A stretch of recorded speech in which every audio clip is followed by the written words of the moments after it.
Hello everyone, welcome back to the third video of LLP. We are doing business law for AMCOM entrance exam. So this is Ritik and आप देख रहे हैं due commerce. Let's get started with the video. आज हम करने वाले हैं winding up and dissolution of LLP. छोटा सा टॉपिक है, जल्दी से इसको कवर कर लेते हैं. सबसे पहले जान लेते हैं वाइंडिंग अप क्या होता है. वाइंडिंग अप एक ऐसा प्रोसेस है जिसके अंदर हम सारी जो एसेट्स है उसको डिस्पोज ऑफ करते हैं. ठीक है, एलएलपी का लिक्विडेटर जो है वो सारी एसेट्स को डिस्पोज ऑफ करता है. वहाँ से जो रियलाइज्ड वैल्यू होती है उसको यूज़ किया जाता है to meet the liabilities of the LLP. ठीक है, और अगर कोई सरप्लस बच गया लाइबिलिटीज़ को मिटाने के बाद, हटाने के बाद, तो उसको डिस्ट्रीब्यूट कर दिया जाता है among the partners of the LLP.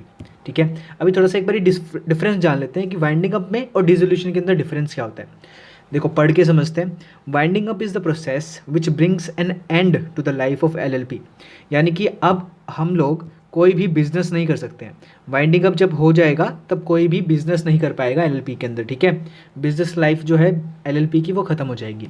Dissolution के अंदर क्या होता है, ये एक लास्ट स्टेज है लिक्विडेशन का.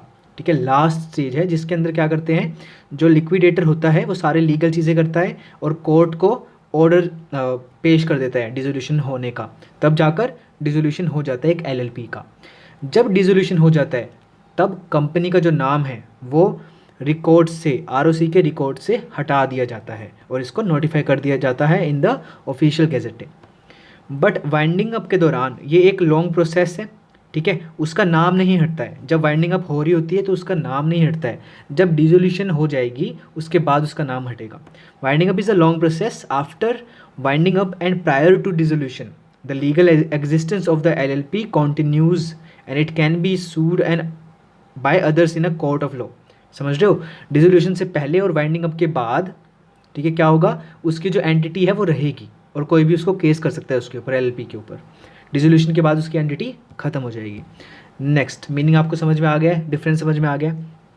अब वाइंडिंग अप एलएलपी की किन किन तरह से होती है. पहली चीज़ तो है वॉलेंट्री वाइंडिंग अप. जब उनको खुद को करनी होती है, खुद को करवानी होती है, तब कुछ छोटा सा प्रोसेस होता है वो करते हैं वो लोग. ठीक है, प्रोसेस वगैरह जानने की यहाँ पे ज़रूरत नहीं है इतनी. तो वॉलेंट्री वाइंडिंग अप होएगी पहले. तो सेकंड जो इसका मोड है वो है compulsory winding up by the tribunal. अब कुछ कुछ केसेस के अंदर ट्रिब्यूनल कंपल्सरी वाइंड अप कर देता है एलएलपी को.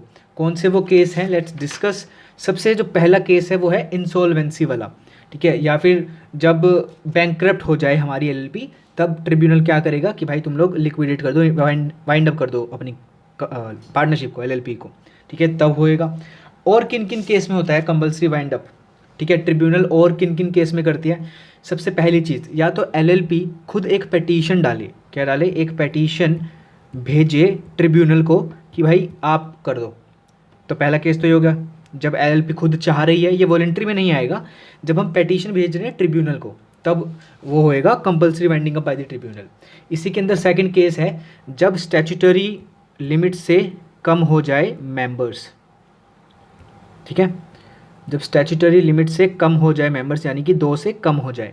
अगर 6 मंथ्स तक एक ही मेंबर रहा है तो कंपल्सरी वाइंडिंग अप हो जाएगा. ठीक है, 6 मंथ्स तक अगर एक ही मेंबर रहा है तो कंपल्सरी वाइंड अप हो जाएगा. थर्ड चीज़ है वही इंसॉल्वेंसी वाली, या फिर जो इनएबिलिटी है एलएलपी की टू पे देयर डेट. ठीक है, inability to pay their debt. यहाँ पे लिख देता हूँ इनएबिलिटी टू पे डेट. इस केस में भी कंपल्सरी वाइंड अप हो जाएगा. ठीक है, या फिर जो एलएलपी है हमारी वो नेशनल इंटरेस्ट के अगेंस्ट काम कर रही हो. नेशनल इंटरेस्ट के अगेंस्ट. ठीक है, ये चीज़ तब कंपल्सरी हो सकता है. या फिर सॉल्वेंसी के जो हम डॉक्यूमेंट प्रोवाइड करवाते हैं आरओसी को, तो उन डॉक्यूमेंट हमने कुछ फ्रॉडुलेंट चीज़ें लिखी हो. ठीक है, फ्रॉड से हमने सही बना दिया हो डॉक्यूमेंट और तब जाके रजिस्टर कर दिया हो आरओसी के पास, तब कंपल्सरी ट्रिब्यूनल होगा और डैमेजेस जो हैं वो पे करने पड़ेंगे पार्टनर्स को. ठीक है, पर्सनली लायबल होंगे वो. तो ये कुछ सारी चीज़ें हैं जब एक ट्रिब्यूनल जो है वो कंपल्सरी वाइंड अप कर देगा हमारी एलएलपी को. ठीक है, बिल्कुल ईजी था.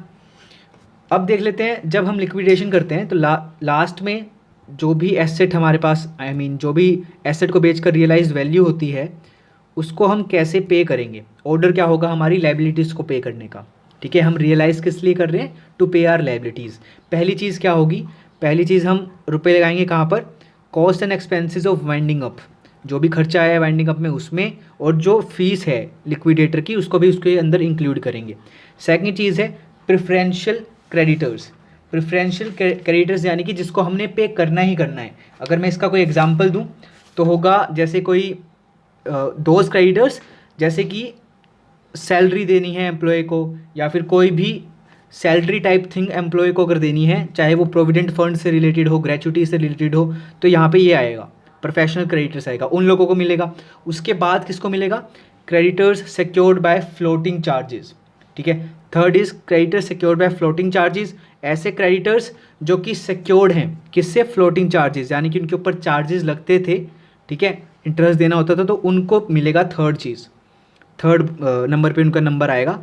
फोर्थ है अनसिक्योर्ड क्रेडिटर्स, यानी कि जो बंदे हैं, जो पार्टनर्स हैं, उन लोगों ने लोन दिया हुआ हो एलएलपी को, तो लास्ट में जाकर उनको मिलेगा। ठीक है, और इसके बाद भी अगर कुछ चीज़ें बच रही हैं, मतलब अगर कुछ सरप्लस बचा हुआ है, तो क्या होगा? वो डिस्ट्रीब्यूट कर दिया जाएगा एलएलपी पार्टनर्स के बीच in proportion to their contribution. तो होपफुली आपको सब समझ में आ गया होगा, नहीं आया तो पीछे करके देख लेना। कोई क्वेरी है तो कमेंट डाउन बिलो, लाइक करनी है वीडियो तो कर देना, सब्सक्राइब करना है तो भी कर लेना। Thank you so much.